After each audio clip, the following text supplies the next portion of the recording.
साहेब मनोज जरांगे आंतरवाली येथून मराठा आरक्षणासाठी मुंबईकडे निघाले, कसं बघताय याकडे? तर मनोज जरांगे पाटील यांच्या मराठा आरक्षणाच्या आंदोलनाला पूर्ण पाठिंबा आहे.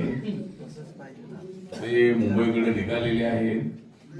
मुख्यमंत्र्यांना माझी सूचना आहे की त्यांनी लवकरच एक बैठक जी आहे ती माननीय जरांगे पाटील आणि त्यांच्या नेत्यांची घ्यावी आणि याच्यातून मार्ग काढण्याचा प्रयत्न करावा.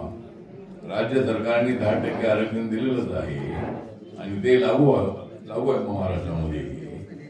फक्त सर्व मराठा समाजाला ओबीसी सर्टिफिकेट मिळाली पाहिजे या मताशी आम्ही सहमत नाही.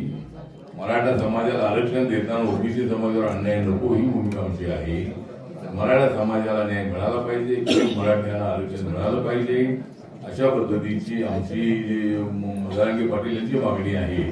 त्याला आमचा पूर्ण पाठिंबा आहे आणि देवेंद्र फडणवीस हे मराठा आरक्षणाच्या बाजूचे नेते आहे आणि ते नक्कीच जरांगे पाटील यांच्या मागणीचा तांत्रिक आणि कायदेशीर बाबींवर विचार करून नक्की काहीतरी निर्णय घेतील असा मला विश्वास आहे.